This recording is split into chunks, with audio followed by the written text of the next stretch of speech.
Welcome back to the Daily Crypto Deep Dive. If you're listening to this right now and you're feeling uneasy, distracted, maybe even frustrated at the screen, that's completely normal. This has been one of those weeks where the market doesn't just move against people financially, it moves against them psychologically. Prices slide, headlines stack up, sentiment turns sour, and suddenly every decision you've ever made in crypto feels like it's on trial all at once. So before we get into the mechanics of what happened and what might come next, it's important to ground this conversation properly. This episode is not about hype, it's not about pretending everything is fine, and it's definitely not about guarantees. It's about understanding where we are, why we got here, and what the realistic paths forward actually look like, including the possibility that some of them don't play out the way we expect. What we've just lived through wasn't a single event. It wasn't one bad headline, one court ruling, one hack, or one failure. It was a convergence, a slow tightening of liquidity in the background, combined with positioning that had quietly become too optimistic, layered on top of a market that had started to rely emotionally on the idea that ETFs and institutions would always be there to catch the fall. When those assumptions get tested at the same time, the result isn't a gentle correction, it's a flush. Crypto, more than any other asset class, is brutally honest about liquidity. When money is plentiful, it flies. When money tightens, it doesn't drift lower politely. It gaps, it cascades, it liquidates. And that's exactly what this week looked like. The first cracks appeared when risk assets broadly started wobbling. Equities lost momentum, yields stayed uncomfortable, and the macro conversation quietly shifted from "when do we ease" to "what if this stays tight longer than people expect?" Crypto felt that shift almost immediately, because crypto is the fastest place in the market to express fear about future liquidity. Then came the second layer, flows. For months, the narrative had been that institutional demand, particularly through spot products, had structurally changed the game. And to be clear, structurally it has. But structurally doesn't mean continuously. Capital still moves in cycles. Even large players rebalance. Even long-term allocators pause. And when flows turn from consistently positive to flat or negative, the market notices very quickly. Not because the thesis is broken, but because the marginal buyer steps back. And markets move at the margin. Once that happened, the third layer kicked in. Leverage. Crypto never truly de-risks quietly. Leverage builds invisibly during calm periods. Funding looks manageable. Positions feel justified. And then, when price moves against that positioning, it doesn't unwind linearly. It snaps. Stops get hit. Liquidations feed into more liquidations. And suddenly the move looks far more dramatic than the original catalyst would suggest. This is why these weeks feel violent. It's not just selling. It's forced selling. Now here's the part that matters most for understanding what comes next.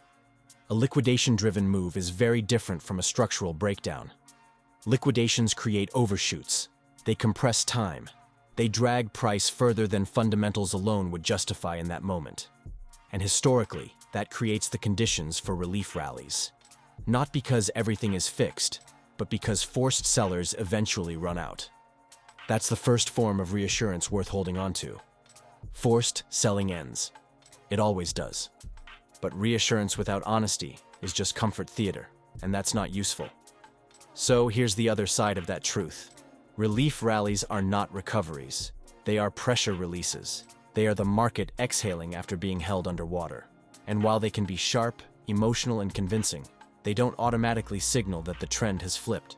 The market only truly recovers when the reasons for the sell-off stop applying. So what are people actually saying about the bounce? You'll hear a lot of confident language on social media. You'll hear timelines. You'll hear targets. You'll hear certainty dressed up as conviction. Strip that away, and the serious conversation is much more conditional.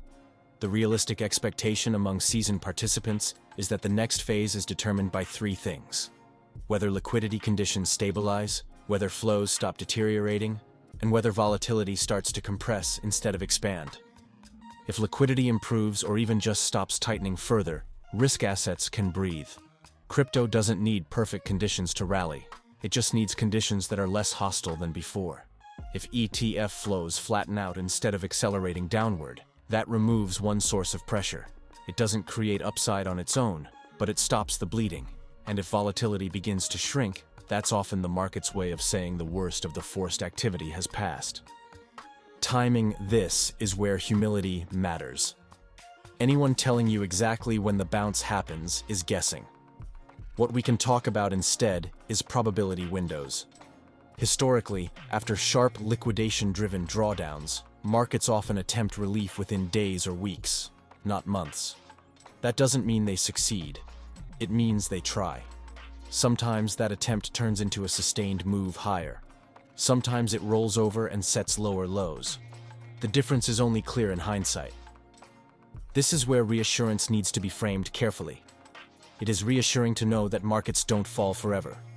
It is reassuring to understand that violent moves often exhaust themselves. It is reassuring to remember that crypto has survived worse than this. But it is not reassuring to pretend that believing in a bounce makes it inevitable. Belief doesn't move markets. Flows do. Liquidity does. Time does. One of the most damaging things people do during weeks like this is mentally lock themselves into a single outcome. Either total collapse or immediate recovery. Both are emotional extremes. The reality usually lives in the messy middle. Choppy price action, false starts, rallies that fade, pullbacks that don't break down. This is the phase where patience is tested more than conviction.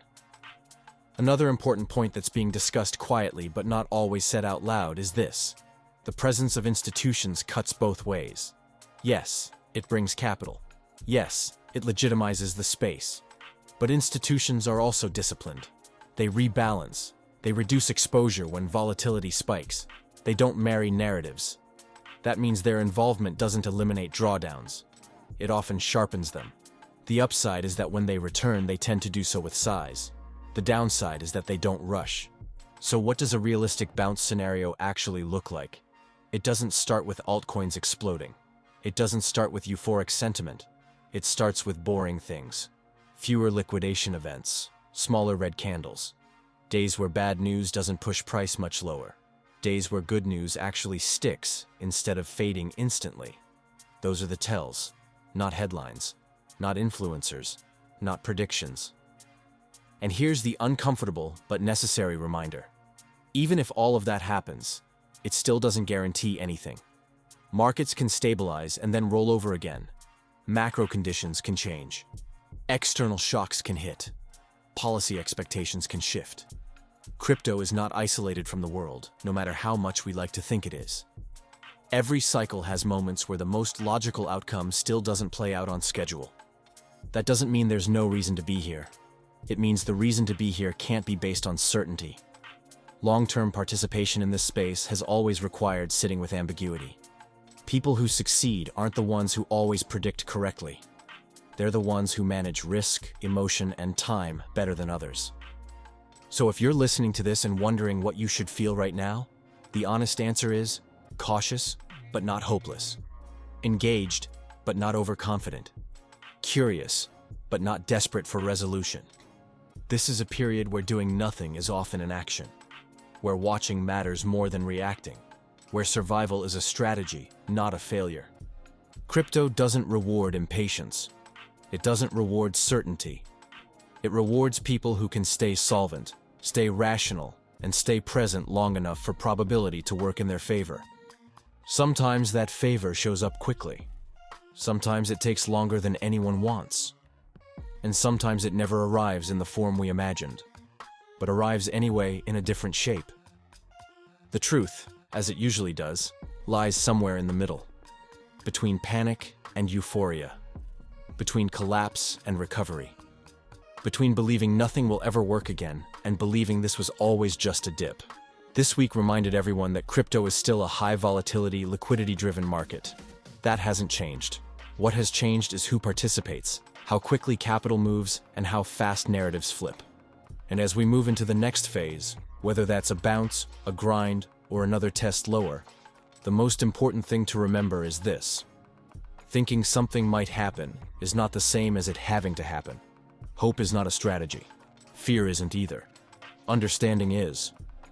If you've made it this far into the episode, you're listening instead of reacting. You're learning instead of panicking.